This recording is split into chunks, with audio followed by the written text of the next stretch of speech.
Imagine, just for a second, a massive concrete box buried in your backyard, Right. and it's just silently digesting household waste. You probably never think about it. I mean, until it unexpectedly backs up into your bathtub. Oh, yeah. The absolute worst case scenario. Exactly. It ruins your entire week, not to mention your savings account. Yep. And, when you picture the cutting edge of modern lifestyle trends, your mind probably jumps to, like, smart home tech, or maybe, I don't know, minimalist architecture. Yeah, definitely not an underground wastewater system. Right. You definitely don't picture a septic tank. Yeah. But today's topic, which sounds incredibly unglamorous at first glance, is actually this fascinating window into a massive shift in how we manage our lives, our money, and our homes. It really is. So today we're looking at excerpts from an article titled SEPTIFIX, the DIY Evolution of Modern Septic Maintenance. And our mission for this deep dive is to figure out why exactly an underground waste system is suddenly the hottest topic in DIY homeowner communities. Like, we're talking Facebook groups, home improvement podcasts, Yeah. It's everywhere. And we want to see what this obsession reveals about the modern homeowner's mindset. Yeah, it's a huge shift. Okay, let's unpack this. Why are people on Reddit and message boards suddenly so deeply invested in the biology of their septic tanks? Well, what's fascinating here is that what used to be a highly niche, crisis-only topic has completely morphed into a proactive daily conversation. Yeah. Traditionally, nobody talked about their septic system. I mean, it was the ultimate taboo homeownership topic. Totally. It's gross. Right. You ignored it until sewage was literally bubbling up in the yard. Yeah. And then, it was a panic-inducing emergency. But today, if you look at these online forums, it's being treated like routine fitness or like car maintenance. Yeah, really, like changing your oil. Exactly like that. Okay. The community is actively seeking out complex biological information to prevent the crisis before it ever has a chance to happen. And to really understand why this underground box is suddenly going viral, we first have to look at where these conversations are happening, right? And who is driving them. Because based on the source text, we're talking about a massive cultural shift toward proactive DIY maintenance. Huge shift. The modern homeowner seems to be operating with a completely different playbook than their parents did. They absolutely are. Yeah. In recent years, the sheer volume of online communities dedicated to home maintenance is just, well, it's exploded. Yeah. The contemporary homeowner is highly informed, they have the internet in their pocket, and frankly, they do not want to wait around for an expensive service call from a plumber. Oh, yeah. Who charges what, like $200 just to pull into the driveway? Oh, at least, yeah. So instead of helplessly handing over a credit card to a professional when things break, they are going online. They're crowdsourcing preventive maintenance techniques. Interesting. And we see this shift happening across the board, from HVAC upkeep to pest prevention. And now, increasingly, the highly specialized world of septic system management. So they are completely rejecting the old model of homeownership where you just live in a house until something snaps, cracks, or leaks. Right, the reactive model. Exactly. And then you pay a premium to fix it.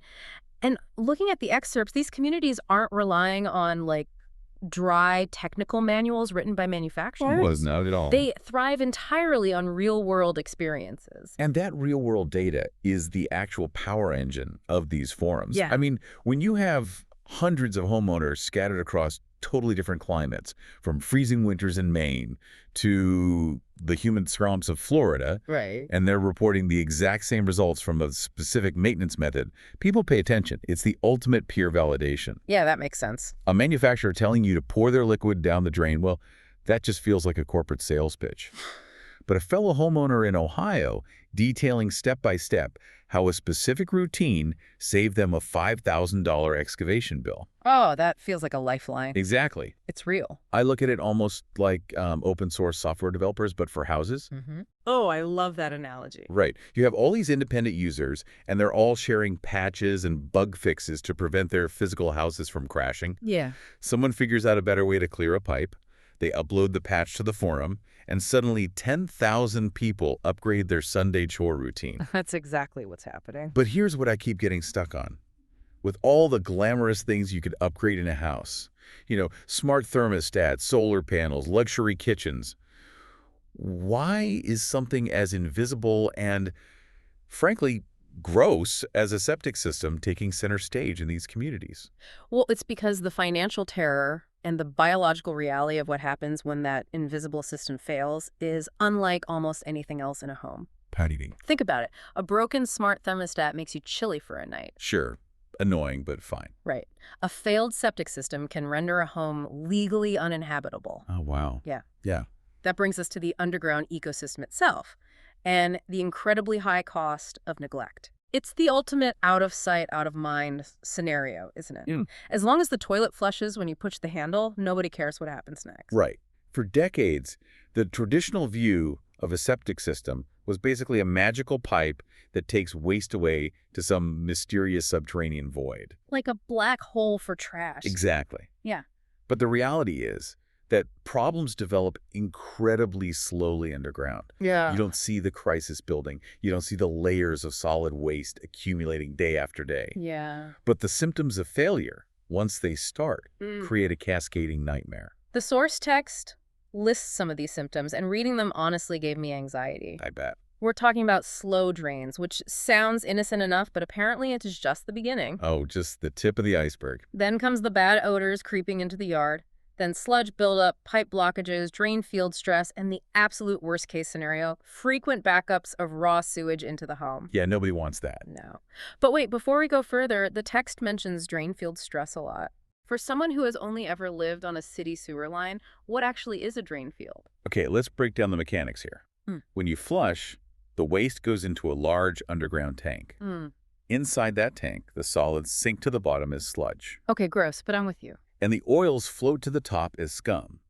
The relatively clear liquid in the middle, that's called the effluent, is pushed out of the tank and into the drain field. So the drain field is separate from the tank? Yes. The drain field is essentially a large network of perforated pipes buried in trenches in your yard. Oh, I see. Those pipes slowly release that liquid waste into the surrounding soil, which naturally filters and purifies it. So when the source talks about drain field stress, it means the tank isn't breaking down solids fast enough. Oh. Right? Those solids escape the tank, they clog the tiny holes in the drain field pipes, and suddenly the liquid has nowhere to go but back up into your house. That paints a terrifying picture. So every single one of those symptoms, the slow drains, the wet spots in the yard, represents a ticking clock until the pipes completely clog. Yes. And when those problems become serious, the financial stake is massive. You aren't just paying a plumber to snake a drain anymore. No. Sounds like a lot more than that. Oh, absolutely. Sure. If a drain field is ruined because of solid waste clogging the soil, you are looking at emergency excavation. We are talking about heavy machinery tearing up your lawn, biohazard cleanup. Oh my gosh. Yeah. Yeah. And repair bills that can quickly reach into the thousands, sometimes tens of thousands of dollars to replace the entire system. Tens of thousands. That is wild. It is. That looming financial threat is the primary motivator driving all this online chatter. Fear of a massive, unplannable expense is an incredibly powerful catalyst for education. Here's where it gets really interesting, though. Based on the text, it seems like homeowners traditionally treat the septic tank like a bottomless magic trash can. You throw something in, you flush, it disappears forever. Right, the magical black hole. But the reality is that it's actually a living ecosystem. It's almost like a giant stomach buried in the dirt that needs the exact right diet to digest waste. A stomach is an incredibly accurate way to think about it. A septic system is not a static holding tank. It is an active biological processing facility. Okay. It depends heavily on billions of naturally occurring bacteria to consume and break down the organic waste.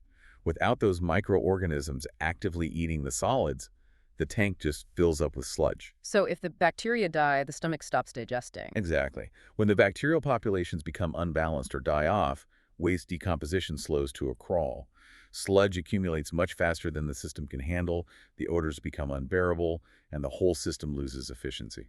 So if the septic system is this delicate biological environment, how are these online communities actually keeping it healthy? If we go back to that open source analogy, what are the behavioral patches they are sharing with each other? Well, this is where we see the crowdsourcing of hacks really take off.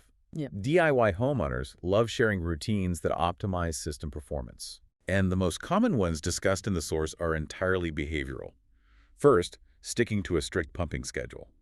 Instead of waiting for a backup to happen, they hire a truck to pump out the solid sludge on a set timeline, usually every 3 to 5 years. Okay, that makes sense. Preventive maintenance. Right. And second, they focus heavily on conserving water. Wait, why Water conservation. I mean, I get saving water for the environment or lowering your utility bill, but what does taking a shorter shower have to do with the health of the bacteria in the tank? Because excessive water flow, say, doing 5 loads of laundry in a single Saturday, can actually flush the beneficial bacteria right out of the tank and into the drain field before they have a chance to consume the solid waste. Oh, wow, I didn't even think about that. Yeah, it disrupts the digestion process. You are essentially washing away the workforce. Plus, all that excess water floods the drain field, meaning the soil can't absorb the liquid fast enough. Ah, that makes total sense. You're flushing the stomach too fast for it to digest anything. And then there is the famous do not flush list. This is where people in these forums get really strict, right? So incredibly strict. The communities are constantly reminding each other that septic systems cannot handle wipes, even the ones aggressively marketed as flushable. Those flushable wipes are the worst, aren't they? They are the villain of the plumbing world. The flushable wipes are a huge point of contention in these groups because they might physically flush down the toilet, but they do not break down biologically in the tank. They just sit there and build up. Oh. Yeah. And they also ban grease, feminine hygiene products, excessive paper, and chemical waste. Okay, that last point you mentioned, chemical waste, that seems arguably the most crucial. The article talks about this growing war in these communities against harsh chemicals. Yes. Members constantly warn each other about using heavy bleaches, drain-clearing acids, or antibacterial cleaners. Which is deeply ironic. Think about the antibacterial soap sitting next to your sink right now. We use these cleaners to make our houses healthy and safe, but if you wash them down the drain, you're literally mass murdering the exact bacteria you need to keep your house functioning. Exactly. You are sterilizing the environment down there. And this realization has sparked a broader trend in these communities. There's a massive shift toward natural care. I can see why. There is a strong preference for solutions that work organically with the system's biological balance rather than against it. The modern homeowner wants to nurture the environment in that tank, not nuke it with bleach. But let's be real for a second. Asking a busy family to police every single drop of bleach, strictly manage their water output, agonizing over which brand of toilet paper dissolves fastest, that sounds completely exhausting. It is. It really is. You're essentially taking on an unpaid part-time job as a wastewater biologist. Isn't that sheer maintenance fatigue totally unsustainable for a normal family? Well, that is the exact friction point. The desire for a biologically friendly solution is high, but the tolerance for daily high-effort maintenance is incredibly low. Right. People are busy. Exactly. Homeowners want the preventive benefits. They want to avoid the $10,000 repair bill, but without the daily anxiety of monitoring every drop of water. Right. And that specific fatigue is what primed these communities for the product that is now dominating the conversation. Which brings us to the SEPTIFIX phenomenon. The article highlights this as the current darling of the DIY forums. Enter the tablet. The source text explains what SEPTIFIX is, and on the surface, it sounds overly simple. Okay. It's a small, solid tablet that you drop in your toilet and flush once a month. Once it travels down into the septic system and sits in the water, it begins releasing oxygen and beneficial bacteria into the tank to work throughout the entire environment. Okay, have to push back here, representing the skeptical listener. Fair enough. I'm looking at this text, and it says you just flush a tablet. Come on. How does a single tablet, something the size of a hockey puck, generate enough oxygen to treat a 1,000-gallon underground concrete tank? That sounds a bit like magic beans. It does sound like magic, but it's actually straightforward chemistry. When the solid tablet hits the water in the tank, it triggers an effervescent chemical reaction. Think of how a giant antacid tablet reacts when you drop it in a glass of water. Okay, the fizzing, I can picture that. Right. As it dissolves over several days, it slowly releases sodium percarbonate or similar oxygenating compounds. This steady release of microscopic oxygen bubbles physically alters the environment inside the tank. Okay, so if we connect this to the fatigue we just talked about, it makes perfect sense why this is catching fire. Oh, absolutely. You aren't asking someone to change their entire lifestyle. You're asking them to flush a tablet once a month. If we connect this to the bigger picture, it aligns perfectly with the modern DIY homeowner's ultimate checklist. Right. It's preventative, meaning it aims to stop the catastrophic repairs before they start. It supports the natural, biological waste breakdown that the forums have taught them is so vital. Yeah. And it directly tackles the exact problems people fear most: persistent odors, excess sludge, and system overload. The text specifically details the features homeowners praise, and the appeal really seems to be the simplicity. Simplicity is key. There's no messy mixing. You aren't donning rubber gloves and safety goggles to pour some hazardous liquid jug down the drain. Plus, the users really highlight that unique oxygen-releasing formula you just explained. Yes. Why is the oxygen part so critical to these homeowners? Well, the oxygen is the key differentiator between this and older treatments. In a typical unmaintained septic tank, the environment is largely anaerobic, meaning it completely lacks oxygen. Okay. Anaerobic bacteria do break down waste, but they do it incredibly slowly. And as a byproduct, they produce hydrogen sulfide, Which is what? which is what causes that terrible rotten egg smell that wafts into your yard. Oh, yeah, that smell is distinct. It's awful. But by introducing a steady supply of oxygen into the system via the tablet, SEPTIFIX promotes the growth of aerobic bacteria. Nice. Aerobic bacteria are highly energetic, they require oxygen to live, they are vastly more efficient at consuming solid waste, and crucially, they don't produce those terrible sulfur odors. That is fascinating. It really is like taking a monthly probiotic, but for your house's plumbing. That's a great way to look at it. You know how people take a little capsule every morning for their gut health so they don't have to stress about perfectly balancing every single micronutrient in their diet? This tablet is doing that for the home's digestion. Exactly. It takes a highly complex biological process balancing aerobic and anaerobic bacteria and makes it incredibly low effort. That's the exact psychology driving its popularity. It shifts septic maintenance from a daily stressful hypervigilance into a simple once-a-month check-the-box routine. Check the box and move on. Right. It solves the biological problem and the psychological fatigue simultaneously. But here's a question for you. Think about your own social media feeds. Oh boy, yeah. We live in a world completely flooded with home care products, where you can't scroll for 5 seconds without seeing a targeted ad for a new cleaner, a new gadget, a new miracle fix. Constant noise. Exactly. How does a simple little tablet actually cut through that overwhelming noise? How does it bypass traditional retail and become a staple in podcast interviews and massive forum discussions? Well, it cuts through the noise entirely because of how the currency of trust operates in the digital age. What do you mean? The source text points out a really critical detail. SEPTIFIX's popularity is not being driven by massive, flashy advertising campaigns. You aren't seeing primetime TV commercials for it. No, I haven't seen a Super Bowl ad for septic tablets, that's for sure. Exactly. It's driven almost entirely by word of mouth from people who have actually used it. The weight of a peer recommendation today is absolute gold. In these highly protective DIY communities, a slick advertisement is viewed with instant suspicion. Of course. What are they trying to sell me? Right. But advice from a fellow homeowner who posted photos of their flooded yard 3 months ago and is now posting that the slow drains and terrible odors are gone, that carries immense weight. Because it's authentic. Exactly. Yeah. That person has nothing to sell you. They just want to share the specific chemical mechanism that solved their nightmare. And then you have the podcast echo chamber amplifying the whole thing. Oh, definitely. The text mentions that home maintenance podcasts are a major driver of this conversation. You've got hosts bringing on master plumbers, property inspectors, contractors, and seasoned homeowners. Yeah. And what are all these experts preaching week after week? Prevention. Always prevention. Don't wait for the disaster. Naturally, when you have a chorus of experts explaining the science of aerobic bacteria, they are going to spotlight products that actually facilitate that process. It creates a powerful feedback loop of trust. How so? Well, imagine a homeowner hears a septic professional on a podcast explain why aerobic bacteria matter for sludge reduction. Then that same homeowner goes to their local DIY Facebook group and sees 3 different neighbors talking about how an oxygen-releasing tablet solved their odor issue. Ah, I see. The shared real-world data perfectly aligns with the technical expert advice. Exactly. So what does this all mean?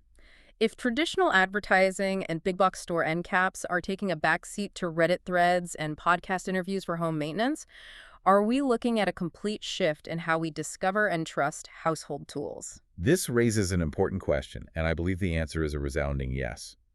Transparency, shared real-world data, and peer validation are becoming the ultimate marketing tools of our era. Wow. We are moving away from trusting a brand just because they bought a billboard or have a recognizable logo to trusting a chemical solution because 50 people in a forum detailed exactly how it saved them from a $5,000 plumbing bill. It completely flips the script. It really does. The consumer is the one doing the research, understanding the chemistry, gathering the data, and anointing the winning product based on merit and biological science. They aren't just buying whatever has the brightest packaging at the hardware store anymore. And it forces these products to actually work. Yeah. In a highly connected, well-informed community, a product that doesn't deliver on its promises will be exposed, dissected, and discarded almost instantly. Brutally fast. Oh yeah. But a product that genuinely supports the biological balance of a complex system, like we see with the chemistry of this tablet, will be championed and elevated by the community itself. They become the marketing department. It's an incredible evolution. We've gone from crossing our fingers and hoping the toilet keeps flushing into a mysterious void to actively managing the microbiology and chemical balance of our homes. All to avoid that dreaded emergency excavation crew tearing up the lawn. Honestly, whatever it takes, right? So to wrap up this journey we've been on today, the desire to avoid massive repair bills has totally transformed what was once an out-of-sight, out-of-mind waste system into a thriving, highly educated online discussion about chemistry and biology. It's pretty amazing. And that cultural shift toward proactive care has led to the rise of simple, biologically focused tools like SEPTIFIX taking center stage, proving that sometimes the best solutions work with nature, not against it. It proves that when you give people the knowledge to understand how their home actually works on a microscopic level, they will actively seek out solutions that harmonize with those natural processes. And for you listening, whether you own a home with a sprawling septic field in the country or you just rent a third-floor apartment in the city, the underlying lesson is exactly the same. Right. Proactive, natural maintenance usually beats reactive, expensive panic every single time. Understanding the hidden systems around you gives you power over them. It's about shifting your mindset from being a passive occupant of a building to an active caretaker of your environment. Exactly. Yeah. Which leaves me with a final thought for you to ponder today. If a crowdsourced, decentralized community of regular people on the internet can completely optimize something as highly complex, invisible, and biologically sensitive as underground septic maintenance, what other hidden, expensive systems in our daily lives are we blindly ignoring right now that a simple, shared DIY approach could fix tomorrow? That is the exact mindset that drives real innovation. Absolutely. Thank you so much for joining us on this deep dive. Keep questioning how things work just beneath the surface, and we'll see you next time.